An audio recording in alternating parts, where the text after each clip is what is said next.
Hello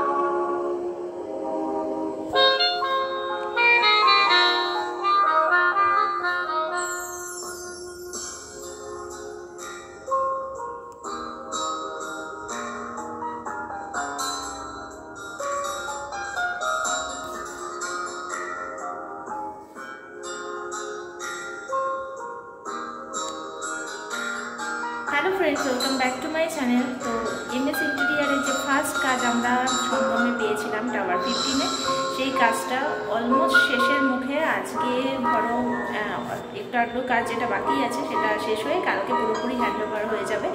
তো যাই হোক, আমরা মোটামুটি আমাদের যা ডেট দেওয়া হয়েছিল, ডেটের অনেক আগে আমাদের কাজটা, প্রায় 1 মাস আগে আমরা কাজটা কমপ্লিট করেছি। তো চলো আজকে তোমাদের একটু শেয়ার করে দেবো, কারণ কাল থেকে তো হ্যান্ডওভার পুরোপুরি হয়ে যাবে, তখন আর শেয়ার করতে পারবো না। তো চলো দেখে নাও।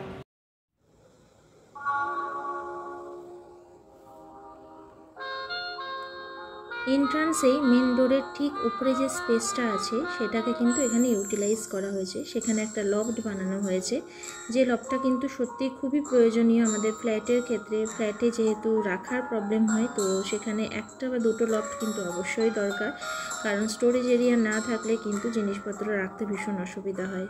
তো এখানে একটা মেন ডোরের উপর কিন্তু একটা লফট করা হয়েছে।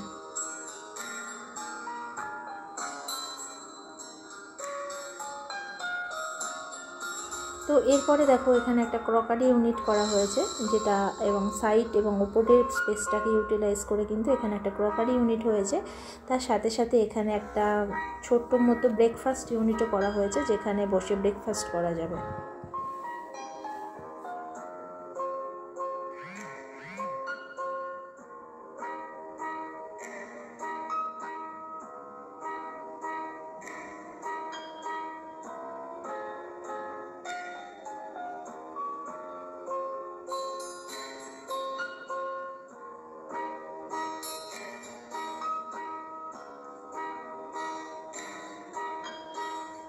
এটা কিন্তু একটা মডিউলার কিচেন, আর কিচেনটাকে আরেকটু বেশি সুন্দর এবং আকর্ষণীয় করার জন্য এখানে কিন্তু প্রোফাইল লাইট দেওয়া হয়েছে, যার জন্য কিচেনটা কিন্তু অনেক বেশি আকর্ষণীয় এবং সুন্দর দেখতে লাগছে।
তো এরপর সম্পূর্ণ আলাদাভাবে একটা পূজা ইউনিট করা হয়েছে। যেহেতু এটা 2 BHK ফ্ল্যাট, তাই অন্য কোথাও রাখার জায়গা নেই, তাই ডাইনিং এরিয়াতে সম্পূর্ণ আলাদাভাবে কিন্তু এই পূজা ইউনিটটা তৈরি হয়েছে, যেটা কিন্তু খুবই সুন্দর দেখতে পাচ্ছ তোমরা। বেশ স্পেসিয়াস, ঠাকুর খুব সুন্দরভাবে রাখা যাবে। তার সাথে সাথে নিচে স্টোরেজ এরিয়াও আছে, যেখানে ঠাকুরের জিনিসপত্র খুব সুন্দরভাবে সাজিয়ে রাখা যাবে।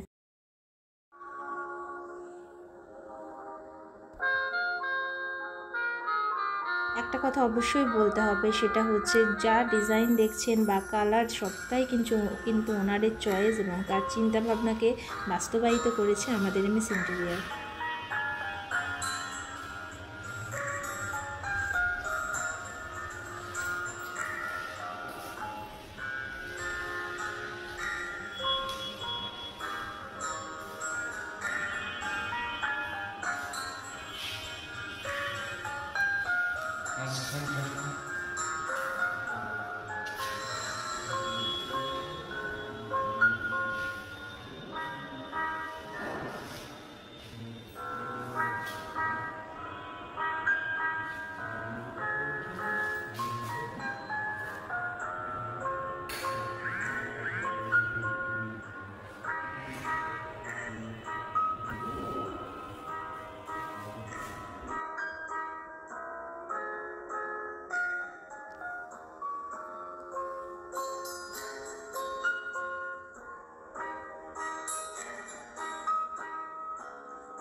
এরপর আমি ঢুকছি মেন বেডরুমে। আর মেন বেডরুমে কিন্তু পুরোপুরি ফল সিলিং হয়নি, এটা ছাদটা যেমন মানে সিলিংটা যেমন তেমন রেখে সাইড থেকে পাইপটাকে কভার করার জন্য এবং মিডিলে একটা ডিজাইন দিয়ে করা হয়েছে।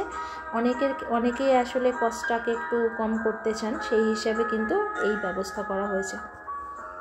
তো এরপর দেখতে পাচ্ছেন যে এটা হচ্ছে লাইটগুলো কি কালার আসছে, সেটা হয়তো আপনাদের একটু দেখানোর জন্য এইভাবে দেখানো হচ্ছে। আর তার সাথে সাথে যে ভেতরটা মানে ওয়ার্ড্রবের ভেতরটা সেটা কিভাবে ডিজাইন করা হয়েছে, কি করা হয়েছে সেটাও কিন্তু অনেক ক্ষেত্রে কস্টটাকে মাথায় রেখেই কিন্তু করা হয়েছে, যাতে ওনাদের একটু কম খরচা হয় সেই কথাটা চিন্তা করেই কিন্তু করা হয়েছে।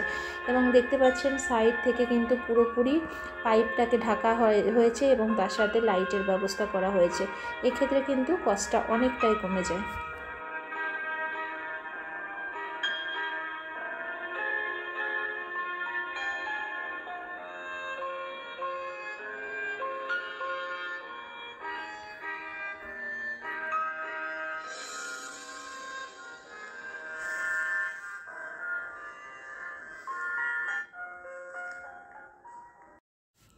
মেন বেডরুম থেকে আমি পুরো ডাইনিং এরিয়াটা একবার তোমাদের দেখিয়ে দিচ্ছি, কেমন লাগছে একবার দেখে নাও। আর যেহেতু এখনও সোফা বসানো হয়নি তাই পুরো এরিয়াটা কিন্তু অনেক স্পেসিয়াস মনে হচ্ছে, অনেক ফাঁকা লাগছে। তো সেকেন্ড বেডরুমে যেটা হয়েছে সেটা পুরোপুরি ফল সিলিং হয়েছে। আর এখানে যেটা করা হয়েছে একটা বেড হয়েছে, হাইড্রোলিক বেড, তার সাথে ওয়ার্ড্রপ এবং একটা ড্রেসিং টেবিল। বেডের যে হেড পোর্শনটা আছে সেখানে কিন্তু একটা স্টোরেজ এরিয়া করা হয়েছে, যেটা তোমাদের এখনই আমি শেয়ার করব, যাতে মানে বই বা কোনো প্রয়োজনীয় জিনিস রাত্রে বা মোবাইল এটা স্টোর করে রাখা যায়, তার জন্য কিন্তু এরকম স্টোরেজ এরিয়া করা হয়েছে। এবং তার সাথে সাথে একটা পাল্লা সিস্টেমও করা হয়েছে, যেটা বন্ধ করে দিলে মানে টোটালি কিছু বোঝা যাবে না বাইরে থেকে। তো এখানেও কিন্তু ওয়ার্ড্রপটা খুলে তোমাদের ভেতরের ডিজাইনটা একটু শেয়ার করিয়ে দেওয়া হচ্ছে। ওনারা যেমনভাবে ডিজাইন চেয়েছেন তেমনভাবেই করা হয়েছে। কেউ যদি একটু অন্যরকমভাবে চাও তো সেরকমই করে দেওয়া হবে, এটা সম্পূর্ণ ওনাদের ওপর ডিপেন্ড করছে। আর এখানে যে বেডের ভেতরে মানে 4টে পোর্শন করা হয়েছে জিনিসপত্র আলাদা আলাদাভাবে ডিভাইড করার জন্য, তার জন্য তো সেটাও তোমাদের একটু ছোট করে শেয়ার করে দিলাম। তো এই হচ্ছে পুরো রুমের লুকটা, দেখো কত সুন্দর দেখতে লাগছে। আর এখানে কিন্তু গ্রিলগুলোও কিন্তু লাগানো হয়েছে। আর গ্রিলের ডিজাইন কিন্তু অ্যালকপ থেকেই বলে দেয়, যেহেতু প্রয়াগেও কিন্তু আমাদের সকলের ঘরে এবং সেমই ডিজাইন করা হয়েছে। এখানে কিন্তু মানে অন্য কোনো ডিজাইন অ্যালাউ হয় না, ডিজাইনটা কিন্তু অ্যালকপ থেকেই দিয়ে দিয়েছে। তো এখানে একটা সিম্পল ডিজাইনের দেখুন ওয়াল ফিটিংস ড্রেসিং টেবিল করা হয়েছে, একেবারে ছোটোর মধ্যে করা হয়েছে, কারণ স্পেস যাতে অকারণে নষ্ট না হয় সেটা চিন্তা করেই কিন্তু এখন ইন্টেরিয়ার করানো হয়। আগেকার দিনের মতো তো এখন প্রচুর জিনিসপত্র দিয়ে ঘর সাজানো হয় না, ঘরটাকে যেটুকু প্রয়োজন সেটুকু জিনিস রেখে বাদবাকি পোর্শনটা যাতে ফাঁকা থাকে সেই কথা চিন্তা করেই কিন্তু এই ইন্টেরিয়ারটা করানো হয়। তো যাই হোক, বারান্দায় দেখুন এখানে গ্রিল লাগানো হয়েছে। আর ছোটো ছোটো কিছু কাজ এখনও বাকি আছে, সেগুলো হচ্ছে ফ্যান লাগানো, ঝাড় লাগানো, সেগুলো আস্তে আস্তে হয়ে যাবে। এখানে আমি 2 BHK রুম ট্যুর শেয়ার করলাম তোমাদের। আর এখানে ভিডিওটা আমি শেষ করছি। তো ভালো লাগলে অবশ্যই লাইক কমেন্ট সাবস্ক্রাইব করো আমাদের চ্যানেলটাকে। আর যদি আমাদের এমএস ইন্টেরিয়ারের সাথে তোমরা কাজ করতে চাও তো অবশ্যই আমাদের নিচে দেওয়া হোয়াটসঅ্যাপ নাম্বারে কানেক্ট করো। তো চলো আজকের মতো সকলকে টাটা, গুড নাইট।